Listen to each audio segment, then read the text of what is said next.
we did some really good things in the first half. One of the things we talked about as a staff going into at the half, some of those fouls in the first half, you might pay for them later. So we always talk to our guys, defend without fouling. Every foul matters. Every play matters.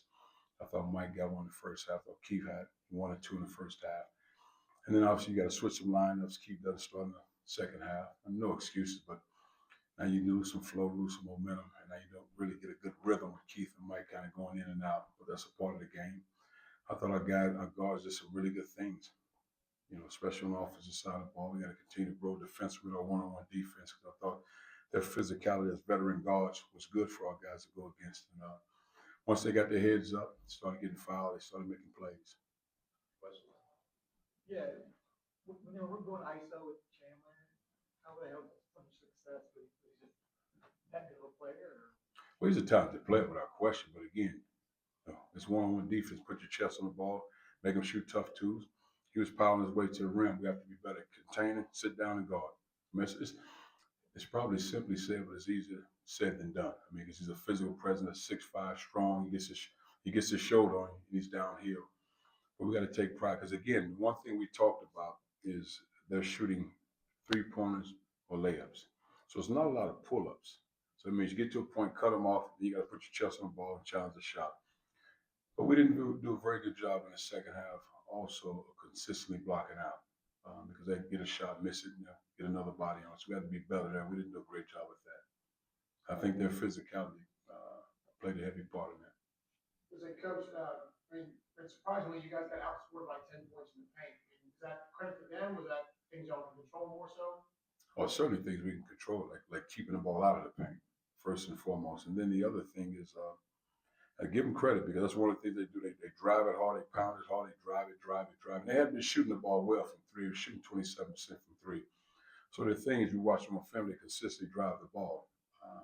We have to do a better job of containing the dribble and putting our chest on it. They give them credit for being physical and kept coming. And then I think anything, once you see the ball go, you start getting fouled, you'll keep going. Speaking of that, right? So they technically doubled y'all's offensive rebounds. They had 14, you guys had 7. Do you think that's where kind of the game kind of came down to outside the free throw line, was them getting those second chances to grab off the glass and find a way to go back up or kick it out? I just think when they get in the paint like that, sometimes it forces your big to help up. So if your guard get beat, gets the guy on an angle, your big step up helps. So now they big on the backside, get a rebound. That happens. But I thought a couple of times that guards miss a shot and come back down and get the ball. It's just when that thing go up, you got to get physical and drive a guy to there.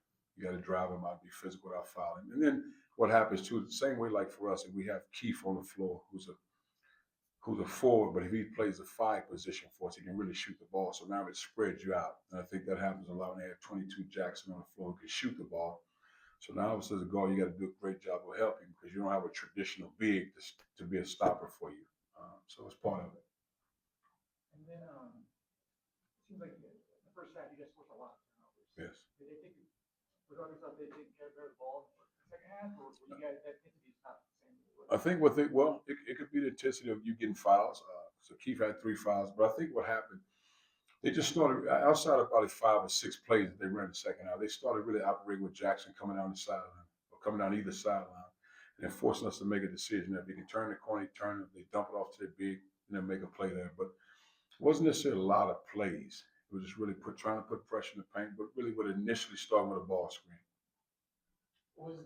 Can you look at this as kind of like a challenge to the guys to say, hey, look, you had a 16-point lead at half, and we didn't finish the deal. It's kind of like a mini early wake-up call to say you got to play this whole 40 minutes. Well, those are things we talk about all the time. Is even we had blowout wins previous to every possession matters, and I think what happens is the challenge is certainly for Keith and Darian to be physical, to have a different presence on the. And Darian did a great job with 10 rebounds.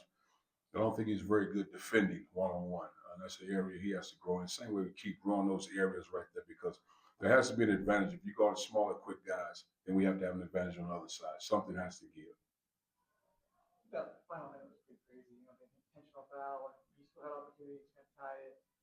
What did you kind of see to that last minute? To be aggressive makes a lot of time on the clock. And when I think it was 22 or 20 seconds on the clock, we went out really quick with Mike because most teams expect you to try to come down and shoot a 3. Get it right away, Mike scored. He got fouled. And the thing is, I spent all summer, I guess all spring and summer with Mike all the time. Just about it'll come down to free throws for you. It'll come down to free throws for you. So you gotta have confidence. So he's probably shot thousands of free throws, and he'll consistently get better at it because he spends time with him. He feels it right now. But that's the game, man. I mean, especially when Keith's off the floor, because Keith brings a different element. He can make shots, post up, do different things. But if he's not on the floor, and we knew they could switch all those guards. One area we knew they really couldn't switch was Mike. So we felt like we had to get an advantage from Mike. I mean, get a shot up quick, and then we saw our defense, and they gave us a chance. Coach, obviously, right, last year's team went through a number of struggles trying to close out. Why is this year's team different? Why is this just a blip, not a trend like it became last year? Well, I think you have the parts, and I think that's a great question. I think you have the parts to be successful. Now, where we have to be is better in areas of defending without fouling, so your key guys on the floor, moving your feet, rebound the basketball. And I thought, Keith had to do, must do a better job of rebounding, with only 2 rebounds in the game, and just making plays. I think there was a play with Kobe. Mike was sprinting down the rim. Kobe threw the ball a little low. Probably should have held up and let him post up. And then there was a play where Mike had the ball in the post. Darion cut behind him. He should have pump faked that. We call it checkpoint passing. And Kobe was open up by our bench. Probably should have went there with the ball. So again, valuable lessons. Painful, but certainly can learn from them. Coach, I know you've remarked before, right, about how like you have this veteran mindset of looking at every loss, right? It's such a valuable thing. I mean, internally though, you ever just want to scream? I mean, losing close is right. Losing close is worse than getting blown out, in my opinion. So I don't know like, how you internalize that after all the years you played and coached. Do I ever want to pull my hair out? Well, it's already gone. Man, it's really tough, but you have to remain a teacher, even though it's painful. And then sometimes, just like when my kids growing up, you can say it to them, you can say it to them, you can say it to them, and then it happened. As a lesson learned. I think now, I mean, just playing with the edge, playing with the grit, finishing the game. Because when you, one thing we said about the guys, they will not stop until it's over because they play a certain way. Drive it, drive it, drive it. So I'm gonna keep driving the ball, keep driving. Unless you block my shots and stop me, I'll keep driving. And we gave up some resistance, and boom, they got in the paint and made plays. What do you see from guys like Zaxton or X, right, or obviously Big Mike?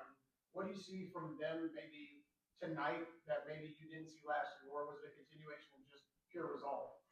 Oh, those guys are warriors, man. Obviously Mike Jackson. I thought Jackson played a great game. Uh, Physical. We put him on different guys. I thought sometimes they try to get Jackson off Jackson because Jackson takes pride in playing the defense. Same way with Logan. The same way we wanted to put Logan on number 22, even though 22, 6'8" or 6'9", because those guys will take pride in it. Not to say the other guys don't, but it's just there's a certain element of you got to really enjoy playing defense, and you got to know the results of what it takes to be successful. You have to do certain things, but those 3 guys, man, they care. They want to be successful. Just like we had Logan on that last rebound for a reason. Outside of Mike, he's probably our best offensive rebounder. He does a phenomenal job on free throw rebounds, of getting his body in. Think about it, that was a 7 foot and 6'10" guy. And he got his hand on that ball. I wasn't surprised at all.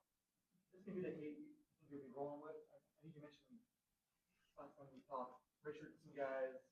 I think you're expecting another guy to come back later in the wintertime or maybe December. So you guys play 8 tonight. Is that kind of the 8 you expect? No, I think, again, Amar, and obviously with Cam Boone, he's a guy I just didn't feel, he's ready to play. But I just didn't feel good about putting him out there, especially in the second half. But again, Antoine Burnett is a guy that could be a starter for us, but he's out probably to December. So he was certainly on the floor. So, oh yeah, we'll play other guys. Just, yeah, this is what we had to roll with tonight. But that was enough to win the game. Yeah.